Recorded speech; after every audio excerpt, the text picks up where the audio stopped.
guys, this is Saul Reisman here at Saul's Automotive. We're going live on Facebook today to show another family trucks and vans / Sharpest Rides vehicle that we got to inspect today. We want to remind you that we inspect all these vehicles free of charge because we care about your safety and because every single one we see is literally dangerous.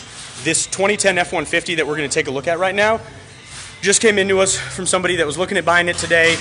They were thinking about getting this for the daughter and hopefully putting it in a safe vehicle. Let's take a couple quick looks at why this vehicle is in no way safe.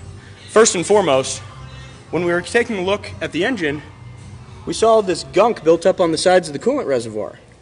And this is typically indicative of a head gasket issue or something otherwise. So we went ahead and looked at the computer to see what that might indicate. When we went onto the computer, we pulled a P013 and a P015, bank 1, bank 2, oxygen sensors upstream, no activity, and a P1000 computer have been reset recently. Well, that's suspect, because you can't sell a car in the state of Colorado that doesn't pass emissions, which this one won't pass emissions, and they definitely reset the check engine light this morning before they gave it to this young lady for a test drive. When we went ahead and checked the oil, we saw that it was completely clean, brand new, but it was a quart low. So something's leaking, something's going on, and we were getting ready to pick it up to see why, but we didn't even need to when we figured out what's wrong with this car.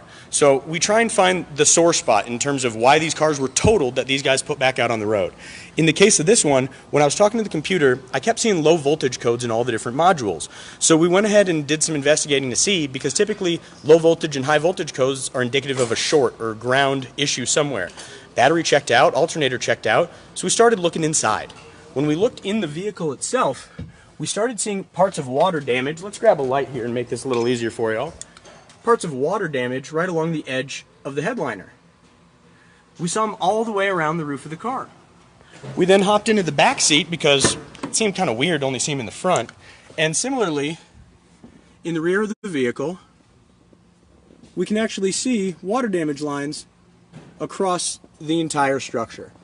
So this vehicle has definitely had some serious water damage at some point.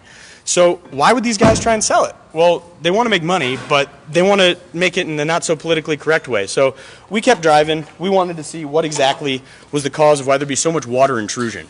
So when we looked inside the vehicle, we noticed that the cover for the sunroof was closed. Well, we went ahead and slid it open and looked up inside the edges, and we noticed something pretty out of the ordinary. Tucked up into the top edges, we found these two guys. These two rags were wedged into the top of the headliner of this truck so that the owner, who's looking at it, wouldn't see this. Hi guys. This is us sticking our hands through the roof of this truck. When we actually set it down, it doesn't even seat down into it because this isn't even attached. We can push on it and just drop it back into the roof of this truck.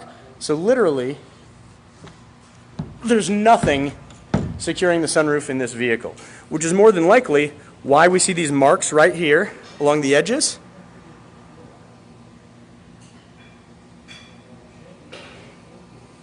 Like somebody had tape on the roof of the car because it's been leaking for a really long time. So the reality is, these guys took this vehicle. They said they reconditioned it, which is what they're supposed to do, but really, they just cleaned that headliner to hide the moisture problems. They did an oil change so it looked like it had clean oil, and then they tried to sell it to somebody.